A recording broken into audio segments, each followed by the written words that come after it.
सभी साथियों को जय भीम, जय भारत, जय मूल निवासी, जय बहुजन मुक्ति पार्टी। मैं महेंद्र कुशवाहा, प्रदेश महासचिव बहुजन मुक्ति पार्टी उत्तर प्रदेश। साथियों,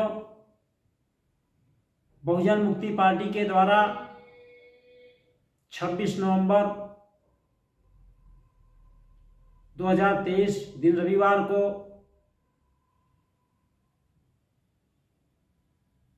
केंद्रीय चुनाव आयोग कार्यालय नई दिल्ली में महामोर्चा लेकर जाने का निर्णय किया गया है। तो साथियों, इसका जो मकसद है वो मकसद है कि ईवीएम मशीन के विरोध में इस देश में जब से ईवीएम मशीन आई है तब से मूल निवासी बहुजन समाज के हक हिस्सा अधिकार खत्म किए जा रहे हैं। उस अधिकार को बचाने के लिए बहुजन मुक्ति पार्टी बड़े पैमाने पर पहल कर रही है और चुनाव आयोग के कार्यालय पर मोर्चा लेकर के जाने का निर्णय किया है। तो साथियों, 26 नवंबर 2023 स्थान केंद्रीय चुनाव आयोग कार्यालय नई दिल्ली, इस स्थान पे सभी साथियों को पहुंचना है। साथियों, यह प्रश्न उठता है कि हम मोर्चा क्यों लेकर के जाया जा रहा है। तो साथियों, 2004 को लोकसभा का चुनाव ईवीएम मशीन के द्वारा हुआ और ईवीएम मशीन में घोटाला करके चुनाव जीता गया कांग्रेस के द्वारा। और 2009 के चुनाव में भी ईवीएम मशीन से घोटाला करके चुनाव जीता गया। तो जब 2004 और 2009 का ईवीएम मशीन से घोटाला करके चुनाव जीतने के बाद भारतीय जनता पार्टी के सुब्रमण्यम स्वामी ने यह देखा कि जहां हमारा नेटवर्क था, जहां हमारा फील्ड था, वहां भी चुनाव हम हार गए। इसका कारण क्या है? तो कारण यह पता लगा कि ईवीएम मशीन में घोटाला करके चुनाव कांग्रेस ने जीता। तो सुब्रमण्यम स्वामी ने दिल्ली हाई कोर्ट में मुकदमा दायर किए, लेकिन दिल्ली हाई कोर्ट ने मुकदमा को खारिज कर दिया। तब सुब्रमण्यम स्वामी ने सुप्रीम कोर्ट में हम मुकदमा दायर किए और ईवीएम के विरोध में सबूत इकट्ठा किए। सबूत इकट्ठा करके सुप्रीम कोर्ट को दिया और देने के बाद सुप्रीम कोर्ट ने 8 अक्टूबर 2013 को जजमेंट दिया कि ईवीएम मशीन के द्वारा फ्री फेयर एंड ट्रांसपेरेंट चुनाव नहीं कराया जा सकता। अगर फ्री फेयर एंड ट्रांसपेरेंट चुनाव कराना है तो ईवीएम मशीन के साथ साथ वीवीपीएटी नाम की मशीन लगानी होगी और वीवीपीएटी मशीन से निकलने वाली पर्ची का 100% गणना करना होगा। लेकिन साथियों, 8 अक्टूबर 2013 को सुप्रीम कोर्ट का दिया हुआ जजमेंट भारतीय जनता पार्टी और कांग्रेस के लोगों ने पहल नहीं किया, अमल में नहीं लाया और 2014 का चुनाव बिना वीवीपीएटी मशीन लगाए ही करवा दिए और बीजेपी सरकार बना ली। 2019 में भी बिना वीवीपीएटी मशीन तो लगाई गई, लेकिन उसके निकलने वाली पर्ची की गणना नहीं किया गया। तो 2014 के बाद 24 अप्रैल 2017 को सुप्रीम कोर्ट ने माननीय वामन शाम साहब के केस में जजमेंट दिया। उस जजमेंट के बाद 2019 के चुनाव में 100% वीवीपीएटी मशीन लगाई गई, लेकिन उसकी पर्ची की गणना न होने की वजह से चुनाव फ्री फेयर एंड ट्रांसपेरेंट नहीं हुआ, जिसके वजह से इस देश में मूल निवासी बहुजन समाज का सबसे ज़्यादा सत्यानाश हुआ। उनकी नौकरियां खत्म हो रही है, उनका रोजगार खत्म हो गया, उनके बहन बेटियों की इज्जतें लूटी जा रही है, महिलाओं के साथ बलात्कार ही नहीं सामूहिक बलात्कार किया जा रहा है। यह तमाम तरह की समस्याएं ईवीएम मशीन से जीती हुई सरकार पैदा कर रही है। इसके वजह से ईवीएम मशीन को बैन किया जाए, ईवीएम मशीन को बंद किया जाए और मूल निवासी बहुजन समाज के साथ न्याय किया जाए। इसके लिए बहुजन मुक्ति पार्टी 26 नवंबर 2023 दिन रविवार को मुख्य चुनाव आयोग नई दिल्ली को घेरने का ऐलान किया हुआ है। तो साथियों, और भी कई मुद्दे इसमें हैं, लगभग 20 मुद्दे हैं। इस 20 मुद्दे पर हम लोग चुनाव आयोग कार्यालय को घेर रहे हैं। अगर चुनाव आयोग कार्यालय को घेरने के बाद चुनाव आयोग ने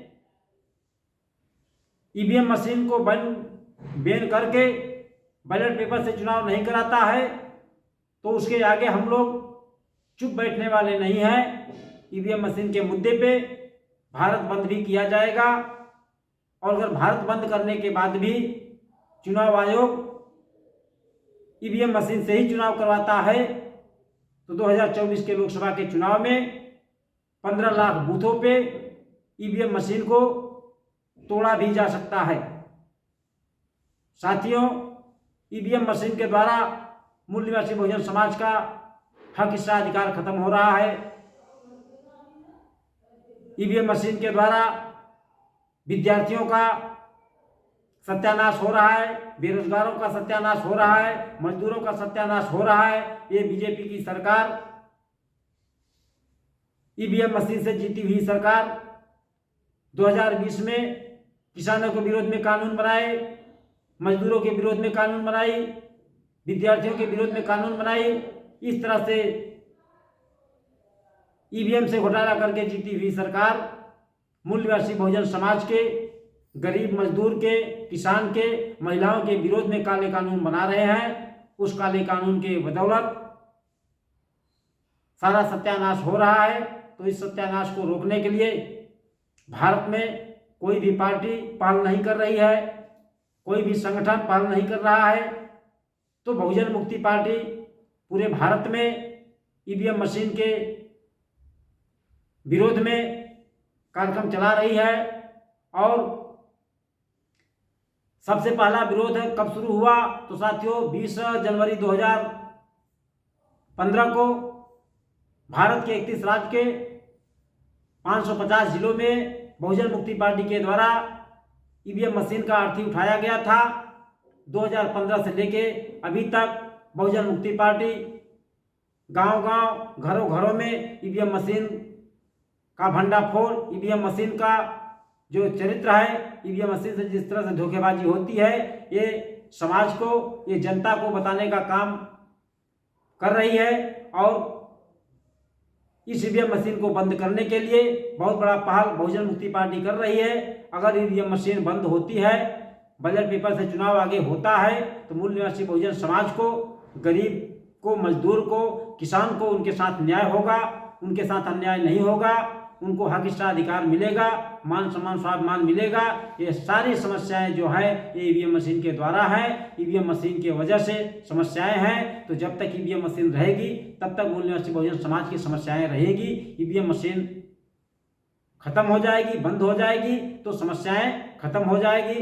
भारतीय संविधान में हमें सारे हक हिस्सा अधिकार बहाल किए गए थे, लेकिन ईवीएम मशीन से जीत करके जो सरकार आ रही है वो सरकार भारतीय संविधान को मान्यता नहीं दे रही है, भारतीय संविधान में मिले हुए अधिकार को हम लोगों को नहीं दे रही है। भारतीय संविधान में जो भी हमको अधिकार मिले हुए सारे अधिकार एक करके खत्म कर दिए जा रहे हैं।